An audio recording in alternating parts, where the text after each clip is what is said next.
আপনারা অনেকেই জানেন যে আমরা বামপন্থীরা লাল ঝান্ডার বন্ধুরা মানুষের পাশে থাকার চেষ্টা করি। শুধুমাত্র রাজনৈতিক লড়াই সংগ্রাম না, রাজনৈতিক লড়াই সংগ্রাম ছাড়াও সামাজিক কাজে আমরা ৩৬৫ দিন মানুষের পাশে থাকার চেষ্টা করি। সে বন্যা হোক, করোনাকালীন সময় হোক বা কিংবা উৎসবের সময়ও। আজকে সিপিআইএম পূর্ব আগরতলা অঞ্চল কমিটির বন্ধুরা তারা সিদ্ধান্ত করেছে যে এই শারদোৎসবকে সামনে রেখে এই এলাকার যারা গরিব মানুষ, নুন আনতে যাদের পান্তা ফুরোয়, তাদের পাশে তারা সাহায্যের ডালি নিয়ে দাঁড়াবে। এই ঘটনাকে কেন্দ্র করেই আজকে তারা এখানে আমাদের দুস্থ মহিলাদের মধ্যে কিছু বস্ত্র বিতরণ করার সিদ্ধান্ত গ্রহণ করেছে এবং আপনারা লক্ষ্য করছেন মানুষ খুব আনন্দের সহিত এটা গ্রহণ করছে।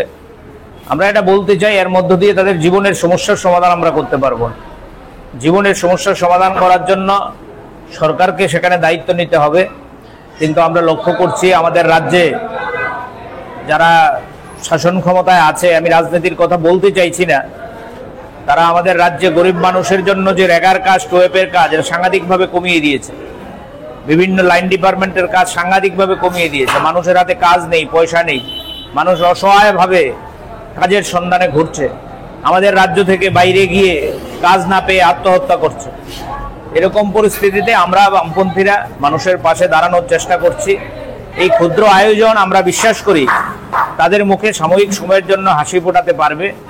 আমরা রাজ্যের মানুষের কাছে আবেদন করব, আমরা না শুধু অনেক মানুষই এই সাহায্য সেখানে করছে, আমরা আবেদন করব আমাদের এই গরিব পিছিয়ে পড়া মানুষের যাতে স্থায়ী সমস্যার সমাধান করা যায়। তার জন্য আমরা বামপন্থীরা যে বিভিন্ন দাবি দেওয়া নিয়ে লড়াইয়ের রাস্তায় আছি, এই লড়াইকে এগিয়ে নিয়ে যাওয়ার জন্য সবাই মিলে সাহায্য করবেন। তাহলে আমাদের যে লক্ষ্য, আমাদের যে উদ্দেশ্য সাকসেস হবে বলে মনে করি। এবং ব্যক্তিগতভাবে আমি এই এলাকার বামপন্থী আন্দোলনের বন্ধুদের যারা নিজেরা পকেটের পয়সা খরচ করে এই বস্ত্রদান কর্মসূচিকে সফল করেছেন, তাদের প্রতিও কৃতজ্ঞতা প্রকাশ করব। আমরা বিশ্বাস করি উৎসব হচ্ছে সবার, এই উৎসব সবাই মিলেই আমরা আনন্দ করব। আপনি একা আনন্দ করলে উৎসবের আনন্দ ভাগ করা যাবে না। সুতরাং যারা এই উৎসবে এই গরিব মানুষগুলোর পাশে দাঁড়িয়েছেন তাদেরকে বিশেষ করে ধন্যবাদ জানাতে চাই। আগামী দিনেও তারা মানুষের পাশে থাকবেন এই বিশ্বাস ব্যক্ত করতে চাইছি।